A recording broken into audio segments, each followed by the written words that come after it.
शिवानी और आप देख रहे हैं बीजापुर एक्सप्रेस। चलते हैं खबरों की ओर। ತಾರೀಕಿನ ದಿವಸ ಇನ್ನೊಂದು ಪತ್ರಿಕಾಗೋಷ್ಠಿಯನ್ನು ಮಾಡೋಣ ಅಂತ ಹೇಳಿದ್ದೀವಿ. ಆದರೆ ನಿನ್ನೆ ನಮ್ಮ ಪಕ್ಷದ AICC ಪ್ರಧಾನ ಕಾರ್ಯದರ್ಶಿಗಳಾಗಿರ್ತಕ್ಕಂಥ ಸುರ್ಜೇವಾಲಾ ಅವರು ಈ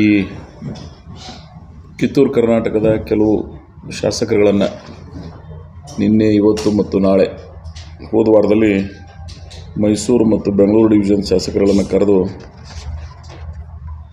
ಅವ್ರ ಜೊತೆಗೆ ಮಾತನಾಡ್ತಕ್ಕಂಥ ಪ್ರಯತ್ನ ಮಾಡಿದರು. ಅದರ ಸಂಬಂಧ ನಮಗೆ ನಿನ್ನೆ ಕರೆದುದರಿಂದ ನಾನು ನಿನ್ನೆ ಪತ್ರಿಕಾಗೋಷ್ಠಿ ಮಾಡೋದಾಗಲಿಲ್ಲ. ಅದಕ್ಕೆ ಇವತ್ತು ನಾನು ಮೊನ್ನೆ ಹೇಳಿದಾಗೆ ಸ್ವಲ್ಪ ಕ್ಲಾರಿಟಿ ಇರಲಿ, ಯಾವ್ಯಾವ ನನಗೆ ಯೋಜನೆಗಳಿಗೆ ಎಷ್ಟು ಅನುದಾನ ಕೊಟ್ಟರು ಅನ್ನೋದನ್ನು ತಾವು ಹೇಳಿದಾಗೆ ನನಗೆ ನಾಳೆ 14ನೇ ತಾರೀಕಿನ ದಿವಸ ಸನ್ಮಾನ್ಯ ಮುಖ್ಯಮಂತ್ರಿಗಳು, ಉಪಮುಖ್ಯಮಂತ್ರಿಗಳು ಮತ್ತು ಅನೇಕ ಸಚಿವರುಗಳು ಇಂಡಿ ನಗರಕ್ಕೆ ಕಾರ್ಯಕ್ರಮ ಬರ್ತಾ ಇದ್ದಾರೆ. ಸೊ ಯಾವ್ಯಾವ ಇಲಾಖೆ ಮುಖಾಂತರ ಎಷ್ಟು ಅನುದಾನಗಳನ್ನು ಕೊಟ್ಟಿವಿ, ಇಷ್ಟು ದೊಡ್ಡ ಪ್ರಮಾಣದ ಅನುದಾನ ಏನಾಯಿತು ಅನ್ನೋದೊಂದು ಸ್ವಲ್ಪ ಕ್ಲಾರಿಟಿ ಇರಲಿ ಅಂಥೇಳಿ ನಾನು ಕೆಲವರು ನನ್ನ ಆತ್ಮೀಯರ ಸಲಹೆ ಇತ್ತು.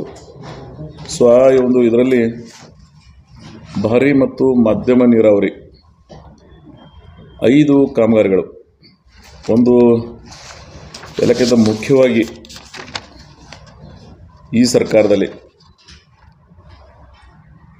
ತಿಡುಗುಂದಿ ಶಾಖಾ ಕಾಲುವೆ 49.920 49.920ದಿಂದ 56ವರೆಗಿನ ವಿತರಣಾ ಕಾಲುವೆ ನಿರ್ಮಾಣ ಮತ್ತು 56ರಿಂದ 56 to 66ವರೆಗಿನ ಪೈಪ್ಲೈನ್ ವಿತರಣಾ ಜಾಲದ ಸ್ಕಾಡಾ ವಿತ್ ಸ್ಕಾಡಾ. ಮೊದಲೆಲ್ಲ ಕೆನಾಲ್ ವಿತೌಟ್ ಸ್ಕಾಡಾ ಮಾಡ್ತಿದ್ದೀವಿ ನಾವು. ಸ್ಕಾಡಾ ಇತ್ತು ಅಂದರೆ ವಾಟರ್ ಮ್ಯಾನೇಜ್ಮೆಂಟ್ ಚೆನ್ನಾಗಿರುತ್ತೆ ಅಂಥೇಳಿ ವಿತ್ ಸ್ಕಾಡಾ ನಾವು ಮಾಡ್ತಾಯಿದ್ದೀವಿ. ಇದು 14,923 ಎಕರೆ ಇಂಡಿ ವಿಧಾನಸಭಾ ಕ್ಷೇತ್ರಕ್ಕೆ ರೇವಣಸಿದ್ದೇಶ್ವರ ಬಿಟ್ಟು ಇದು ಬೇರೆದು ಈ ಯೋಜನೆ. ಇದನ್ನು ಒಟ್ಟು 534 ಕೋಟಿ ರೂಪಾಯಿದು ಈ ಯೋಜನೆಯನ್ನು ಮಾಡ್ತಾಯಿದ್ದೀವಿ ನಾವು. 36,850 ಎಕರೆ ಇವತ್ತು ನೀರಾವರಿ ಆಗ್ತದೆ. ಇದರಿಂದ ಬಹುತೇಕ ಇಂಡಿ ವಿಧಾನಸಭಾ ಕ್ಷೇತ್ರದ 19 ಹಳ್ಳಿಗಳಿಗೆ ಇದರಿಂದ ಅನುಕೂಲ ಆಗ್ತದೆ. ಸೊ ಇದನ್ನು ಆಡಳಿತಾತ್ಮಕ ಅನುಮೋದನೆಯನ್ನು 24/3/2025 ಕೊಟ್ಟಿದ್ದೀವಿ.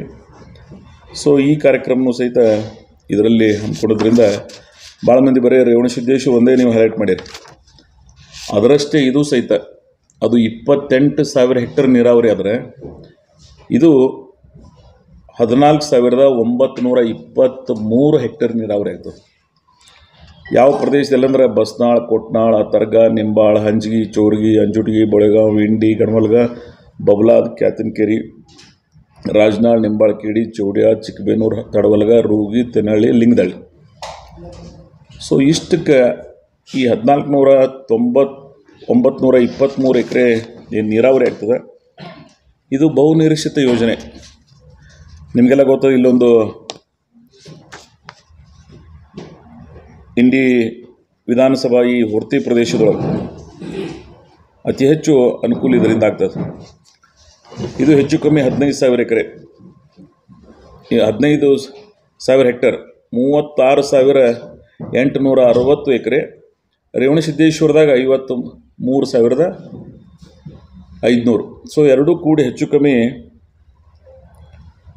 60,000-70,000 ಎಕರೆ ಇವತ್ತು ಇಂಡಿ ವಿಧಾನಸಭಾ ಕ್ಷೇತ್ರದಲ್ಲಿ 80,000 ಎಕರೆ ಇವತ್ತು ನೀರಾವರಿ ಆಗ್ತದೆ. ಸೊ 80,000 ಎಕರೆ ನೀರಾವರಿ ಆಯ್ತು ಅಂದ್ರೆ ಆ ಪ್ರದೇಶಕ್ಕೆ ಅನುಕೂಲ ಆಗ್ತದೆ. ಸೊ ನೀವು ಬರೀ ರೇವಣಸಿದ್ದೇಶ್ವರ ಯಾತ್ ನೀರಾವರಿ ಯೋಜನೆದು ಹೈಲೈಟ್ ಮಾಡಿದಿರಿ. ಸೊ ಅದರಲ್ಲಿ ಇದು ಅದು ಒಳಗೊಂಡು ರೇವಣಸಿದ್ದೇಶ್ವರ ಯಾತ್ ನೀರಾವರಿ ಯೋಜನೆ ಇದು 534 ಕೆರೆಗಳನ್ನು 19 ಕೆರೆಗಳನ್ನು ಲೋಕಾರ್ಪಣೆ ಮಾಡ್ತಾ ಇದ್ದೀವಿ. ಅದು 232 ಕೋಟಿ.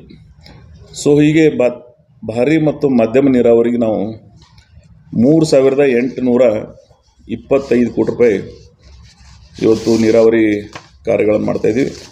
ಇದು ಬಹಳ ಬೃಹತ್ಕಾರವಾಗಿ ಆ ಪ್ರದೇಶಕ್ಕೆ ಅನುಕೂಲ ಆಗ್ತದೆ. ಸೊ ಇದನ್ನು 2 ಹಂತದಲ್ಲಿ, ಮೊದಲನೇ ಹಂತದ್ದು ನಾನು ಮೊನ್ನೆ ಹೇಳೀನಿ ನಿಮಗೆ, 17ನೇ ತಾರೀಕಿನ ದಿವಸ ಮಾರ್ಚ್ 2023ಕ್ಕೆ ವರ್ಕ್ ಆರ್ಡರ್ ಕೊಟ್ಟಿವಿ. 9ನೇ ತಾರೀಕಿಗೆ ಪೂಜೆ ಮಾಡಿದೀವಿ. ಅದರ ಮುಂದೆ 29/8/2023ಕ್ಕೆ 50 ಕೋಟಿ ಬಿಡುಗಡೆ ಮಾಡಿದ್ದೀವಿ ನಾವು. 50,68,00,000. 21/2/2024ಕ್ಕೆ 90 ಕೋಟಿ ಬಿಡುಗಡೆ ಮಾಡಿದ್ದೀವಿ. 16/4/2024ಕ್ಕೆ ಈ ಸರ್ಕಾರ ರಚನೆ ಆದ ನಂತರ ನಾವೆಲ್ಲ ಹೇಳೋದು 50,69,00,000 ಖರ್ಚು ಬಿಡುಗಡೆ ಮಾಡಿದ್ದೀವಿ. ಅದಾದ ನಂತರ 14/10/2024ಕ್ಕೆ 18 ಕೋಟಿ ಬಿಡುಗಡೆ ಮಾಡಿದ್ದೀವಿ. 29/1/2025 2 ಕೋಟಿ ಬಿಡುಗಡೆ ಮಾಡಿದ್ದೀವಿ. 29/3/2025ಕ್ಕೆ 12,92,00,000.